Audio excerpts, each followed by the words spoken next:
నమస్తే, welcome to Haripriya's media. నేను మీ శ్రవంతి. ఈరోజు మన ముందున్నారు ప్రొడ్యూసర్, పొలిటికల్ అనలిస్ట్ చిట్టిబాబు గారు. నమస్తే సార్. నమస్తే. తెలుగుదేశం, జనసేన ఇద్దరు కలిసి అలయన్స్కి ఏర్పడ్డారు కదా సార్. అందులో 60కి పైగా ఎక్కువ సీట్లు ఇప్పుడు జనసేన పార్టీకి ఇచ్చింది తెలుగుదేశం అని చెప్తారు వాళ్ళిద్దరు పొత్తులో. అంటే బయట టాక్స్ 60కి పైన చంద్రబాబు 60 సీట్లు ఇచ్చేంత కాదు. 60 సీట్లు ఇచ్చి జగన్ పవన్ నెత్తిన పెట్టి కూర్చోబెట్టుకోడు. అతను ఖచ్చితంగా 30-35 సీట్లు మించి ఇవ్వడు. ఆ సీట్లు అయినా సరే వాళ్ళకి ఏదైనా ప్రాబల్యం ఉన్న ప్లేస్ లో ఇస్తాడా, లేకుంటే వాళ్ళ ఇష్టానికి పంచుకుంటున్నారా? నాకు తెలిసి జనసేనకి ప్రాబల్యం ఉన్న సీట్లు అంటూ ఏమీ లేవు. ఓకే, ఇప్పుడు ఈ ఎన్నికల్లో ఏమైనా సంపాదించుకుంటే ప్రాబల్యం ఉన్న మనం చూసాం, ఎక్కడా ప్రాబల్యం లేదు. ప్రాబల్యం ఉన్న సీట్లు అంటూ జనసేనకి ఏమీ లేదు. ఊరినే ఈ కాపు అనే ఈక్వేషన్ తోటి వాళ్ళు మాకు ఇక్కడ ఉంది, కాపులు ఇక్కడ ఉన్నారు. ఈ కాపులు, రెడ్లు, కమ్మాలు ఇలా ఉండవమ్మా ఓట్లు. అలాగూ ఓన్లీ రెడ్లు వేస్తే జగన్ ముఖ్యమంత్రి అయ్యాడా, ఓన్లీ కమ్మోళ్ళు వేస్తే గతంలో చంద్రబాబు అయ్యాడా? అవన్నీ ఉండి వీళ్ళు లెక్కలు చెప్పుకుంటారు కదా. ఎవరు అలా వేయరమ్మా. కాపులు అన్ని పార్టీల్లో ఉన్నారు, అందరి పార్టీలో కాపులు ఉన్నారు. ఇదేదో కాపులు ఒకళ్ళకి సొంతం కాదు. కాపుల పేరు మీద ఓట్లు గెలవాలనుకుంటున్నది మూర్ఖత్వం, చేతగాని దద్దమని మాట్లాడే మాటలు. ఆ పాయింట్ పెట్టుకుని ఈ కాపులు పవన్ కళ్యాణ్ ఎక్కడి నుంచి అంగీకరిస్తారు? నువ్వే అంటావు, కాపులు నన్ను గెలిపిస్తే నేను ముఖ్యమంత్రి అవుతాను నువ్వే అంటావు. అదే నోటితోటి నేను కుల రాజకీయాలు చేయను, నేను కాపుల్ని పేరు మీద ఓట్లు అడగను నువ్వే అంటావు. మళ్ళీ ఇంకోసారి నువ్వే అంటావు కాపులకి బుద్ధి లేదు, మన నాయకుడిని గెలిపించుకుందామని ఆలోచన లేదు అని అంటాడు. ముద్రగడ పద్మనాభాన్ని కాపాడుకోలేకపోయాం అని అంటాడు. అంటే నువ్వు ఏం మాట్లాడు? ఒకసారి కాలం లేదంటావు, ఒకసారి కులం ఉందంటావు, ఒకసారి కాపులు తిడతావు, ఒకసారి కాపుల్ని గెలిపించాలంటావు. ప్రజలు అతను ఒక నాయకుడిగానే చూట్ల. నాయకుడు కేఏ పాల్, తెలంగాణలో కేఏ పాల్ ఒక ఎలక్షన్ అప్పుడు కొన్ని కామెడీలు చూపించాడు. ఇప్పుడు ఆంధ్రాలో తయారయ్యాడు పవన్ కళ్యాణ్ కొన్ని కామెడీ సీన్లు చూపించడానికి అన్నట్టు ఏమైంది. ఎందుకంటే కామెడీ చేస్తున్నాడు అతను. చంద్రబాబుని బూతులు తిట్టే, లోకేష్ని బూతులు తిట్టే, ఇవాళ మళ్ళీ చంద్రబాబు దేవుడు అంటుండే. మళ్ళీ అదే చంద్రబాబు 2 సీట్లు నాకు చెప్పకుండా ఇచ్చాడు కానీ నేను 2 సీట్లు అనౌన్స్ చేసేస్తానని ఎదురు వెళ్తుండే. ఏం అసలు రాజకీయం చేస్తున్నావు? రాజకీయం ఇదేనా పిల్లాట? ఇదేనా పిల్లలాట? నువ్వు చేసావు నేను చేస్తాను, నువ్వు పెన్సిల్ తీసుకున్నావు నేను పెన్సిల్ రాసుకుంటాను, నువ్వు స్విచ్ చేసావు నేను స్విచ్ చేస్తాను. ఈ పిల్లలాట. అతను కామెడీ అది ఏమి. అందుకని వారాహిని కూడా పక్కన పెట్టేశారు. ప్రజలు ఏమి ఆదరించట్లా. ఎందుకంటే ఆయన ఫ్యాన్స్ ఎదురు తిరుగుతున్నారు. నువ్వేదో ముఖ్యమంత్రి అవుతావు అని మేము నిలబడితే ఇవాళ నువ్వు చంద్రబాబు పక్కన కూర్చుని ఆయన కాళ్ళ దగ్గర కూర్చుని మమ్మల్ని కూడా ఆయన కాళ్ళ దగ్గర కూర్చోంటే మాకేం క్రమం, మాకు అవసరంలా. నువ్వు సీఎం అవుతావని నోరు అరుచుకున్నావు, నోరు గళం ఇప్పావు, గొంతు ఇచ్చుకున్నావు, డబ్బులు ఖర్చు పెట్టుకున్నావు, రక్తం దారపోసుకున్నావు. నువ్వు కాదు, నువ్వే ఆయన కళ్ళ దగ్గర కూర్చుంటే ఇంకా మాకెందుకు? నువ్వు కావాలంటే కూర్చో, మాకు ఆ కర్మ లేదని వాళ్ళే రావట్లేదు. అందుకని వారాహి ఆగిపోయింది లేకుండా. ఇవన్నీ ప్రజలు చూస్తారు. అతను తనకేదో ఉన్నది. చంద్రబాబు శుభ్రంగా అతను అలా ముందు పెట్టి వెనకాల గొయ్యవుతూ ఉంటాడు.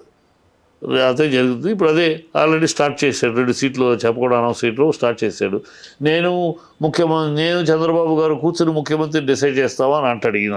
అక్కడ కట్ చేస్తే లోకేష్ ఏమో నో అదేం లేదు, ఖచ్చితంగా ఇటు మా నాన్నగారే ముఖ్యమంత్రి, ఇది పవన్ కళ్యాణ్కి తెలుసు అంటాడు. ఏం మొహం పెట్టుకుని నువ్వు ప్రజల్ని మోసం చేయాలనుకుంటున్నావు? ఒక పక్క అంత క్లియర్గా లోకేష్ పార్టీ జనరల్ సెక్రటరీ చెప్తూ ఉంటే మా నాన్నే ముఖ్యమంత్రి అని ఓపెన్గా చెప్తూ ఉంటే మా ఎమ్మెల్యేలే డిసైడ్ చేస్తారని చంద్రబాబు చెప్తాడు. ఇంకా నేను చంద్రబాబు కూర్చొని డిసైడ్ చేస్తాను నువ్వు చెప్పి ఎవరిని మభ్య పెడతావు? ఎవరిని మోసం చేస్తున్నావు? ఎవరికి నమ్మకం కల్పించాలో ప్రయత్నిస్తున్నావు? ఇంత ఫాల్స్హుడ్ అది ప్రజలు తెలిసిపోయింది. దానికి పోయినసారి కొన్ని చోట్ల ఏమైనా డిపాజిట్ వచ్చినాయి ఏమో, ఈసారి జనసేనకి అవి కూడా రావని అన్నాను. ఎందుకంటే ప్రజలు బాగా గతంలో కొంచెం ఆడాళ్ళు ఉండేవారు. ఇప్పుడు ఆడాళ్ళు కూడా ఈ బిహేవియర్ వల్ల, ఈ వే ఆఫ్ టాక్స్ వల్ల ఏ మనిషి ఈయన అనే స్థాయికి వచ్చారు. మరీ పోరుగా ఉండే అభిమానులు ఉంటారు, సినిమా అభిమానులు, వాళ్ళకి ఓట్లు ఉండవు. సినిమా అభిమానులు అరుస్తూ ఉంటారు. సినిమా హీరో అభిమానులు వాళ్ళ అరువులు కేకలు ఉంటూ ఉంటాయి, వాళ్ళు ఓట్లు ఉండవు, వాళ్ళు ఓట్లు వేయరు. అది కూడా తను అన్నాడుగా, మీరు అరుస్తారు కేకలేస్తున్నారు నాకు ఓట్లు వేయరని. వెయ్యరు. అది అందరికీ సాధ్యం కాదు. ఒక రామారావు గారికి సాధ్యమైంది అని అందరికీ సాధ్యం వద్దు అనుకుంటే ఎట్లా? ఆ అభిమానాన్ని రాజకీయంగా ఓట్లుగా మార్చుకోగలిగే శక్తి సామర్థ్యాలు ఉండాలి. అది రామారావు గారు ఆ శక్తిని అలవర్చుకున్నారు.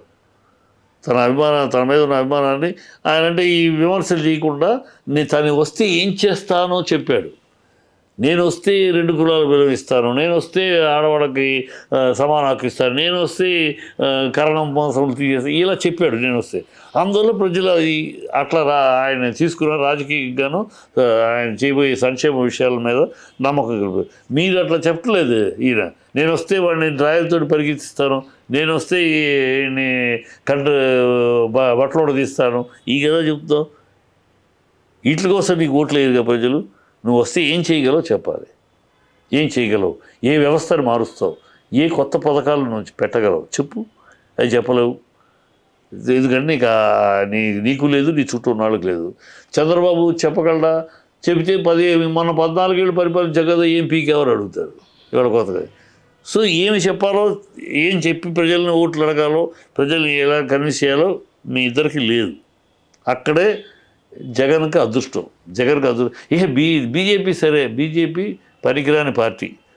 ప్రస్తుతం నేషనల్ లెవెల్లో నాయకులు ఉన్నారు, నేషనల్ లెవెల్లో దానికి ఏదో సిద్ధాంతం నేషనల్లో పోరాడుతుంది, కానీ స్టేట్ లెవెల్లో ఉభయ రాష్ట్రాల్లో బీజేపీ శూన్యం. ఎందుకంటే నాయకత్వం లేదు ఇక్కడ. నాయకత్వం, ఆంధ్ర నాయకత్వం, తెలుగు పార్టీ ప్రెసిడెంట్ ముసుగులో పురంధేశ్వరి, చంద్రబాబు సెక్రటరీగా ఉంది. ఇక్కడ పతనం అయిపోయింది. కన్నా లక్ష్మీనారాయణతో స్టార్ట్ అయితే పతనం, బీజేపీ పతనం, సోమిరాజ్ తోటి ఇంకా దిగజారితే వీటితోటి పూర్ణం అయిపోతుంది. ఎందుకంటే వీళ్ళకి ఒక సిద్ధాంతం మీద ఉన్నవాళ్ళు కాదు వీళ్ళు పార్టీలో. ఈ కన్నా లక్ష్మీనారాయణ వీళ్ళంతా కాంగ్రెస్ ఉంటే కాంగ్రెస్కి వెళ్ళిపోయి పదవులు అనుభవించడం, అది కాదంటే ఇక్కడికి వచ్చడం. ఒక సిద్ధాంతం లేదు, ఏమీ లేదు. అవకాశ రాజకీయాలు చేసే వీళ్ళని బీజేపీ బండి వీళ్ళు ఎలా డ్రైవ్ చేయగలరు?